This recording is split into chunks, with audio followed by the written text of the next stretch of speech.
एक situation imagine करा. एखाद्या घरात एकटाच कर्ता पुरुष आहे. तो काहीतरी नोकरी, धंदा, व्यवसाय करतो आणि त्याच्यावर त्याच्या फॅमिलीचा उदरनिर्वाह होतो.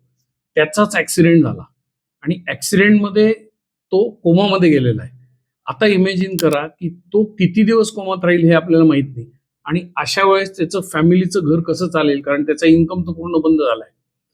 ॲक्सिडेंट इन्शुरन्समध्ये ही सोय असते, की एखादा व्यक्ती कोमात गेला, तर त्याच्या फॅमिलीला एक मोठं लमसम पेमेंट मिळतं, जेणेकरून त्यांचा घर खर्च चालू शकतो.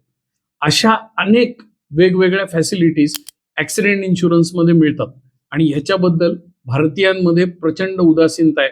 आपण ॲक्सिडेंट इन्शुरन्स काढत नाही. म्हणूनच या विषयावरती Instagramवर मी बुधवारी रात्री 9:30 वाजता लाईव्ह सगळ्यांशी चर्चा करणार आहे. तुमच्याकडे या तारखेची नोंद करून ठेवा. हा स्लॉट तुमच्या डायरीमध्ये बुक करून ठेवा.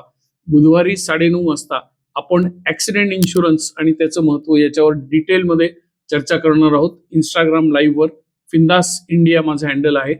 त्यामुळे त्याला फॉलो करायला विसरू नका आणि बुधवारी भेटूयात.